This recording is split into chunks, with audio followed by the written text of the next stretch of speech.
અમદાવાદના કૃષ્ણનગર વિસ્તારમાં સરદાર ચોક પાસે ગઈકાલે ગંભીર અકસ્માતની ઘટના બની।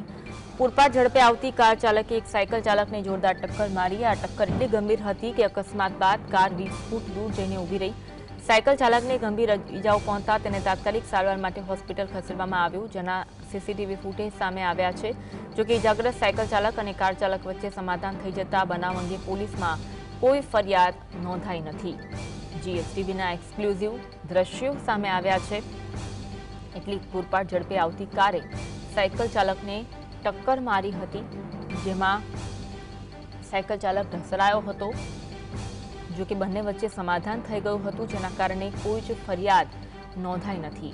અમદાવાદના કૃષ્ણનગર વિસ્તારનો આ બનાવ છે। આ અંગે વધુ વાત કરીશું। સંવાદદાતા વિરેન્દ્રસિંહ અમારી સાથે ફોન લાઈન પર જોડાયા છે। વિરેન્દ્ર, ગંભીર અકસ્માત ઘટના અંગે માહિતી આપશો। બિલકુલ થી અન્વી કે શહેરની અંદર અવારનવાર ખાસવારે અકસ્માતની ઘટનાઓ છે તે સામે આવતી હોય છે, ત્યારે ફરી એક વખત કૃષ્ણનગર વિસ્તારની અંદર જે સરદાર ચોક આવેલું છે ને તેની પાસે જ ગઈકાલના રોજ એક અકસ્માત છે તેની ઘટના બનવા પામી હતી।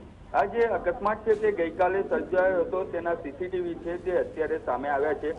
પૂર ઝડપે જે કિયા કાર છે તે આવી રહી હતી ને જે સાયકલ સવાર વૃદ્ધ વ્યક્તિ હતો તેને ટક્કર મારવામાં આવી હતી ને તે ટક્કર એટલી ભયાનક હતી કે તે ટક્કર બાદ જે વ્યક્તિ હતો સાયકલ સવાર તે ખૂબ જ ફંગોરાયો હોય તેવા દ્રશ્યો સામે આવ્યા હતા। તેની સાથે સાથે જે કિયા કાર છે તે 20 ફૂટ દૂર જેટલી ઘસડાઈ હતી। આ ઘટના સર્જાયા બાદ અત્યાર સુધી કોઈ પોલીસ ફરિયાદ છે તે સામે નથી આવી। તેની સાથે સાથે આ જે વૃદ્ધ વ્યક્તિ હતા તેમને